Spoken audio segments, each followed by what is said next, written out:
Bonjour, c'est Jessie. Je tenais à faire une petite vidéo en préambule avant d'attaquer ce fameux challenge. Nous sommes le 1er décembre, il est 17h55. On voit le compteur là-haut d'Unibet. Euh, J'attaquerai dans la soirée. Donc, de toute façon, la plupart du temps, je jouerai le soir et la nuit. J'attaquerai à 21h, 22h, 23h dans ces eaux-là. Tout d'abord, je vais remercier tous ceux qui m'ont fait confiance et qui ont pris part à ce challenge et qui ont investi sur moi. Donc j'espère que vous ne le regretterez pas. On va quand même remercier Poker Associé de me laisser la possibilité de mettre en place cette chose-là. Et bien sûr Unibet qui m'accueille sur sa room et qui m'offre la possibilité de participer à un Unibet Open et un DSO. Donc ça sera a priori l'Unibet Open de Copenhague. J'ai plus les dates, je sais pas si c'est en mars ou avril, ça doit être. Donc ça sera entre milieu et 2 tiers du challenge. Pour que tout soit clair et transparent, c'est principalement le but aussi de cette petite vidéo de départ, c'est de faire un point sur la bankroll. Donc là, vous devez avoir les yeux rivés sur mon solde de 5530 euros. Donc on a bouclé le stacking vendredi dernier. Donc évidemment, ça prend du temps pour rapatrier les fonds et tout. J'avais un petit peu aussi de bankroll qui restait sur Unibet. Donc là, j'ai 5530 euros. J'ai un virement de 1500 euros qui est parti aujourd'hui. Donc là, j'ai la possibilité depuis aujourd'hui de faire des virements par internet, mais je suis plafonné à 1500 par jour. Donc ils vont apparaître sur mon solde, je pense, mercredi, ce qui portera le solde à environ 7000 euros. Et ensuite, demain, je vais refaire un virement de 900 euros pour arriver à 8000 euros. J'ai dans l'idée de partir avec 8000 euros sur Unibet. Donc forcément, où sont les 17 000 autres euros? Je vais aller sur mon compte Poker Associé. Tadam! Et mon solde affiche 17 000 euros. Donc au lieu de faire virement sur virement de Poker Associé à mon compte bancaire, de mon compte bancaire à Unibet pour ensuite refaire d'Unibet à mon compte et revirer sur PA, j'ai décidé que tant que j'avais pas besoin de plus d'argent et que je restais dans une zone de confort, je préférais laisser la somme sur le site Poker Associé. Donc en même temps, c'est une garantie pour les investisseurs, pour Poker Associé. Donc comme ça, l'argent reste ici et je retirerai au fur et à mesure si vraiment ça se passait mal d'entrée. Mais j'espère bien qu'ils vont rester ici jusqu'à la fin. Donc voilà, donc ce qui nous fait 17 000 ici, 5005 ici, 1005 qui arrive mercredi et jeudi j'aurai 900 pour faire les 25 000 euros de bankroll. Donc voilà, donc évidemment je montrerai mon solde lorsque les virements seront arrivés dessus pour bien prouver qu'ils sont arrivés, que je ne pars pas avec la différence. De temps en temps quand je ferai des vidéos aussi de sessions, je viendrai faire un tour sur la caisse d'Unibet pour montrer les historiques de transfert. Donc on voit que le site Unibet est assez bien fait pour ça, avec tous les récaps, donc les VIP statuts, bonus, tickets, paramètres, ta. On voit l'historique cash game, l'historique tournoi, l'historique des transferts et l'historique du solde. Ça me permettra, donc là si je clique sur historique du solde, dernière transaction. Donc là ici je pourrais montrer tous les dépôts, les retraits sur une période donnée. Pour justifier que, bon, même si je pense que la plupart des personnes qui ont investi sur moi me connaissent et savent que c'est pas le style de la maison, j'ai envie que tout soit carré, qu'aucun doute ne plane, et de toute manière, à la fin du challenge, je demanderai à Unibet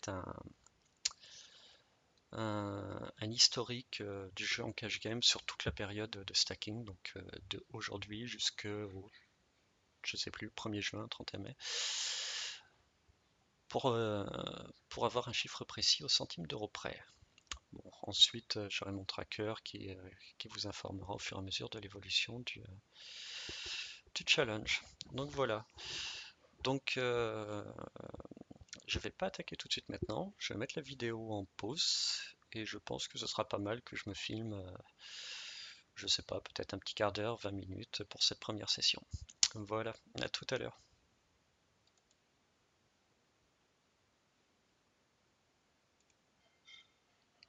Yup, c'est parti. Bon, en fait, je vais filmer un petit peu, mais je pense pas que je vais faire très très longtemps parce que j'ai un petit peu de mal quand même à commenter en même temps que je joue. Je pense qu'on va laisser tourner 10 minutes, un quart d'heure, voir s'il y a une ou deux mains intéressantes qui passent. Bon, là, ça fait une dizaine de minutes à peu près que je joue. Donc ça a monté sur une table. J'ai joué 36 mains sur celle-là, 27 en bas, 16 et 17, donc vraiment le début de chez début. Je connais la plupart des joueurs. Beaucoup de règles à cette heure-ci. Elle est 21 h. Docteur Giggy, Nubifish, Sambo, Nick Lord. Et j'ai aperçu quelques pseudos que je ne connaissais pas, mais qui ont l'air d'être des règles. Alors je sais que sur Unibet, on avait la possibilité de changer de pseudo, donc sans doute que quelques-uns en ont profité.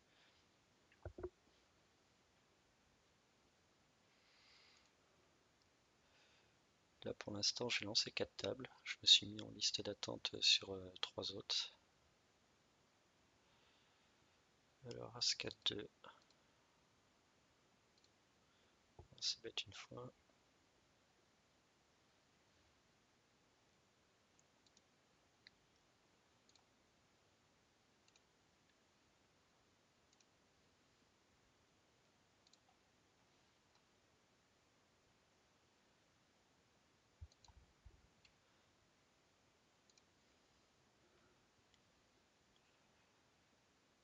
Bon, j'ai le tracker demi, mais je pense pas que. Je pense que je vais jouer sans tracker.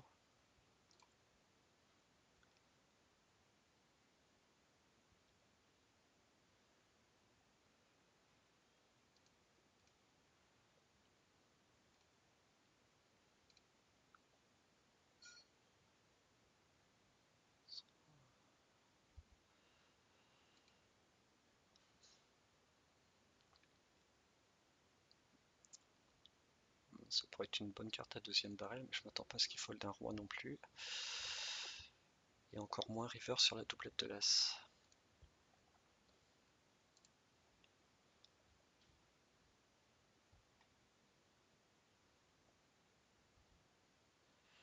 Donc Rusty, je ne connais pas, il n'est pas KV max. Il a posé sa big blind direct.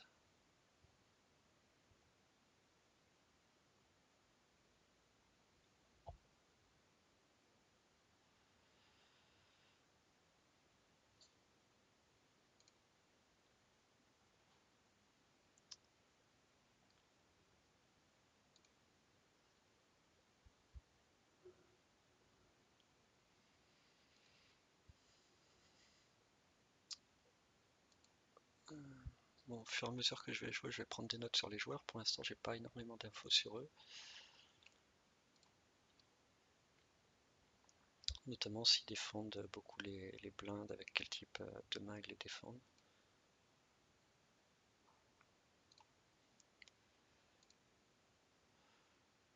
Je pense que j'ai très souvent la meilleure main ici.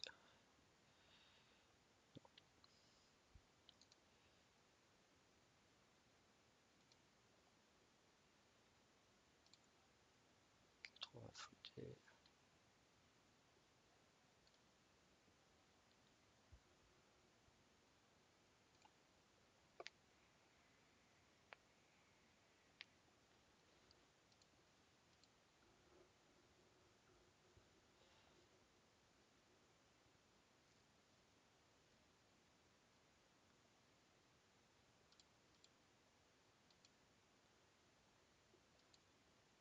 J'ai l'impression qu'il aime bien payer au bouton.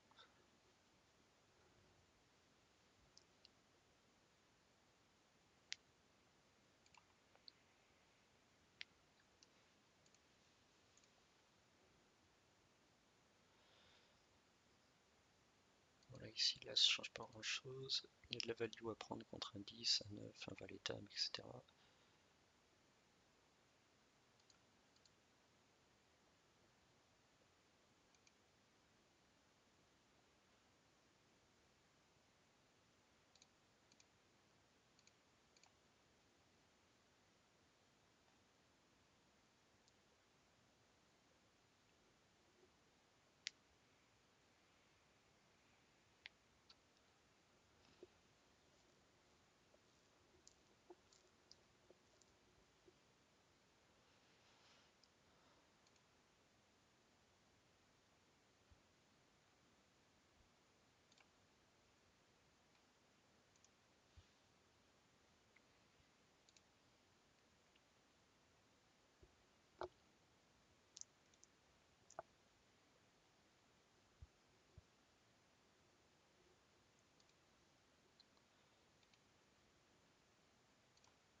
Désolé, je parle pas beaucoup.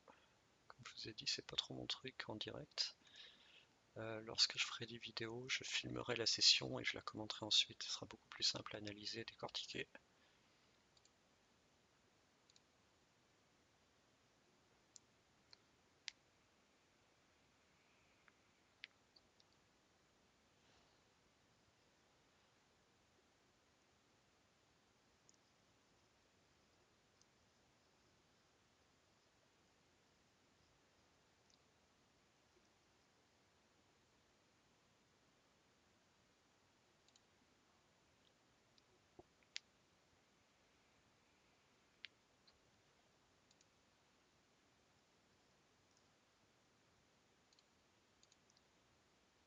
Donc là, un brelan neuf.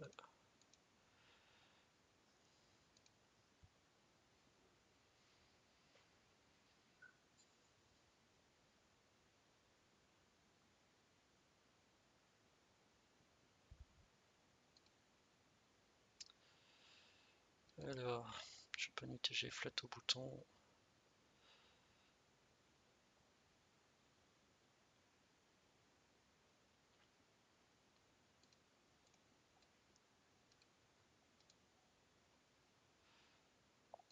On va être sage en attendant de connaître un peu mieux les joueurs.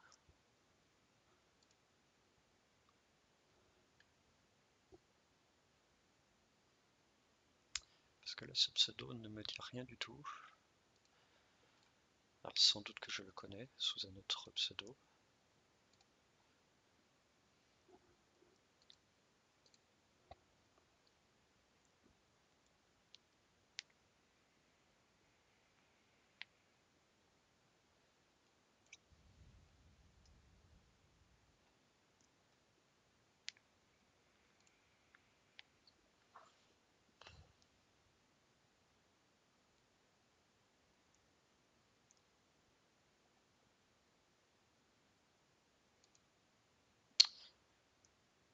Corne à gauche, un 3 bête 10 valet, je touche top pair.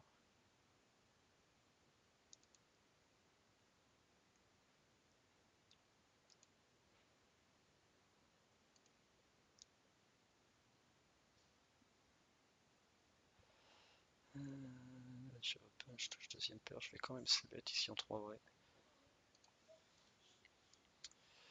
Là le 10 valet, l'option call est un peu moyenne. Il va me rester 100 derrière et je pense que je colle jamais ici avec As-Roi. J'ai plus intérêt à le raise all-in. Voilà, brelan de 5. Je pense que je vais même une paire de 9, de 8 devrait me payer ici.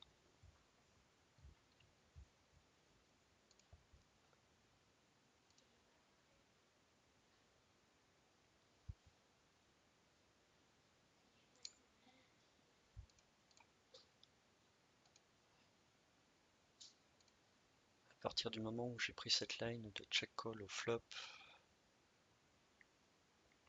c'est en particulier pour garder des bluffs de sa part. Pourquoi pas qu'il se value cut avec une main moins bonne, donc une pocket inférieure. Pourquoi pas un 10 moins bon, style 9-10 suité, 8-10 suité qui aurait pu payer mon 3 bêtes en position. Turn, le souci c'est que si je décide de check call à nouveau,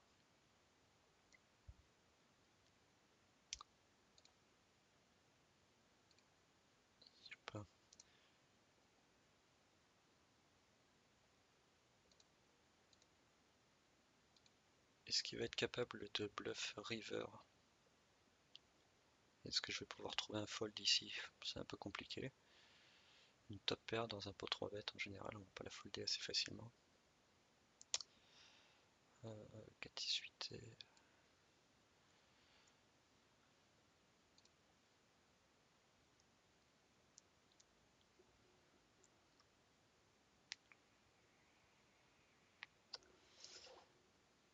Alors là par contre j'ai totalement raté mon flop. Ça tape totalement dans son range. J'ai juste un backdoor flush avec les carreaux. Je vais quand même prendre l'option de ces bêtes petits. Risquer 15 pour prendre 39, 40%. Pour lui faire jeter toutes les mains, les petits as et les paires inférieures au 8.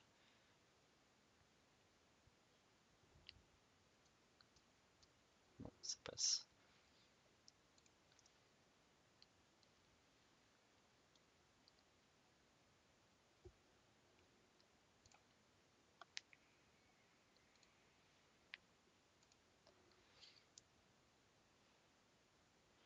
Bon, j'ai pas misé petit parce que j'étais en bluff, j'aurais pu le faire pareil avec un brelan en double paire. Surtout que je connais pas encore le joueur. A priori, c'est sa seule table. Et du coup, j'ai que 40 mains sur lui.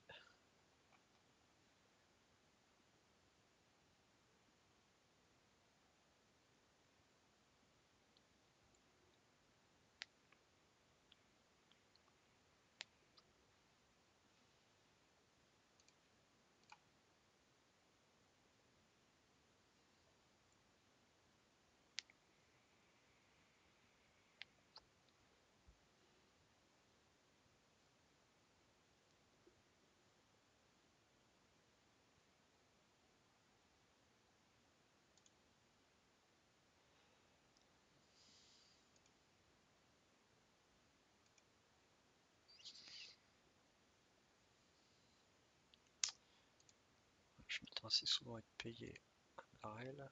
Donc je pars dans l'optique assez souvent de 2 barrels ici.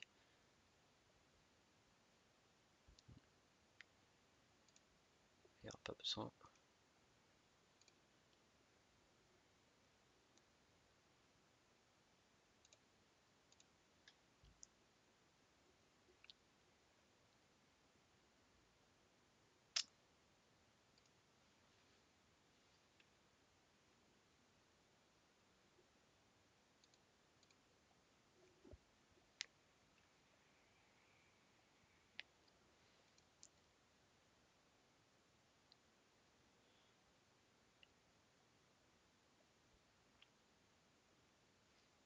À cette heure-ci, il y a l'air d'avoir vraiment beaucoup de règles sur les tables.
Pas grand chose d'intéressant.